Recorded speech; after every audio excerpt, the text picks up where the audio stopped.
এবং সর্বস্তরের দেশবাসী আপনাদের সবাইকে জানাই সালাম এবং শুভেচ্ছা। আমরা আমার বাংলাদেশ পার্টি এবি পার্টির পক্ষ থেকে এখানে সংহতি জানাতে এসেছি। এখানে আমাদের দলের যুগ্ম সাধারণ সম্পাদক ব্যারিস্টার নাসরিন সুলতানা মিলি আছেন। আমরা অত্যন্ত দুঃখিত যে আজকে আবার আমাদেরকে রাজপথে দাঁড়িয়ে এই রোদের মধ্যে ঘাম ঝরিয়ে কষ্ট করে এখানে দাবি জানাতে হচ্ছে। কিসের জন্য দাবি? যে আমার ভাইকে খুন করেছে, যে আমার ভাইকে গুম করেছে, যে আমার বোনকে ধর্ষণ করেছে, যে আমার অধিকার কেড়ে নিয়েছে, দিনের পর দিন আমাকে ভোট দিতে দেয় নাই, যে আমার দেশের লক্ষ লক্ষ কোটি কোটি টাকা বিদেশে পাচার করে বিদেশে শান শৌকতে জীবন ধারণ করেছে, ওই চোর খুনি, ওই সমস্ত খুনিদের বাংলাদেশের রাজনৈতিক অধিকার আছে কিনা সেই বিষয়ে ফয়সালা করার জন্য আজকে আমাদেরকে আবার রাজপথে আসতে হয়েছে। এমন এক সরকারের কাছে আমাদেরকে দাবি জানাতে হচ্ছে, যেই সরকার আপনারা জানেন আমাদের যে মিটিং ডেকেছে 15ই আগস্টের ছুটি থাকবে না বাতিল হবে, এই জন্য তারা আমাদের মিটিং ডেকেছিল। অথচ আমরা প্রথম থেকে বলে এসেছি আওয়ামী লীগ খুনি, আওয়ামী লীগ বাংলাদেশের হাজার হাজার মানুষকে গুম করেছে, আওয়ামী লীগ আমাদেরকে তিনটি নির্বাচনের ভোট থেকে বঞ্চিত করেছে, চতুর্থবার আমাদের ভোট ডাকাতি করেছে।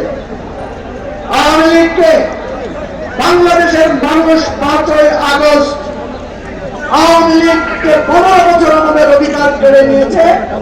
5ই আগস্ট আওয়ামী লীগের অধিকার বাংলাদেশের সাময়িকভাবে নিষিদ্ধ ঘোষণা করা হয়েছে।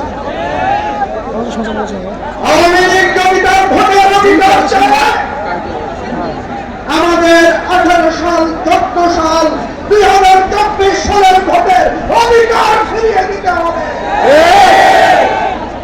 আওয়ামী লীগ যদি বাংলাদেশে গণতান্ত্রিক অধিকারের কথা বলে, বাংলাদেশের মানুষের রক্ত সন্ত্রাসের কথা বলে, তাহলে আমার প্রিয় ভাই আবু সাইদের জীবনকে ফিরিয়ে দিতে হবে, আমার ভাই মুগ্ধকে ফিরিয়ে দিতে হবে, আমার ছেলে হলো সন্তান হলো মায়ের অশ্রুর প্রতিশোধ প্রতিবাদের হিসাব তাদেরকে পাই পাই করে দিতে হবে।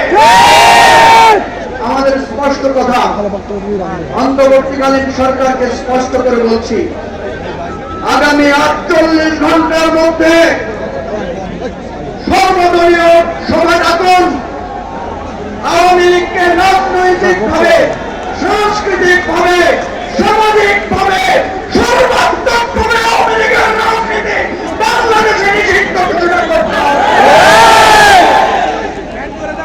আমাদের দুইটা বিষয়ে বিতর্ক, আশা করি সকল রাজনৈতিক দল এখন একমত হয়েছে। গতকাল থেকে আমরা দেখেছি যারা আওয়ামী লীগের ব্যাপারে কিছু নমনীয় ছিলেন তারাও ছাত্র জনতার সাথে একাত্মতা ঘোষণা করেছেন। এখন আওয়ামী লীগ কি নির্বাহী আদেশে নিষিদ্ধ হবে, আইনগতভাবে হবে? আমাদের দাবি হচ্ছে আওয়ামী লীগের প্রত্যেকটা অপরাধের বিচার করতে হবে। শুধু আওয়ামী লীগকে দলীয়ভাবে রাজনীতি নিষিদ্ধ করলে হবে না। যারা গুম খুনের সাথে জড়িত, যারা অর্থ পাচারের সাথে জড়িত, যারা গণতান্ত্রিক অধিকার হরণের সাথে জড়িত, ওই সমস্ত আওয়ামী লীগ নেতাদেরকে বাংলাদেশের রাজনীতিতে অযোগ্য ঘোষণা করতে হবে। এই অযোগ্য অগণতান্ত্রিক খুনিদের বাংলাদেশে কোন রাজনৈতিক অধিকার থাকতে পারে না।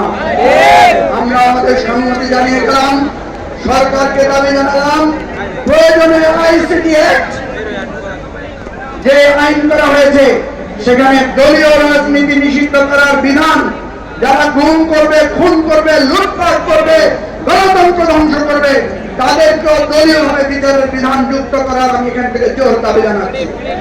সংগ্রাম চলবে, লড়াই চলবে, জীবন থাকতে বাংলাদেশের প্রতি আবার ফিরে আসবো না। রক্ত আমরা দিয়েছি, জীবন আমরা দিয়েছি, আমরা জীবন রক্তের উপর দাঁড়িয়ে ফ্যাসিবাদ ফিরে আসবে, তার আগে আসতে পারবে না। খোদা হাফেজ। বাংলাদেশ জিন্দাবাদ।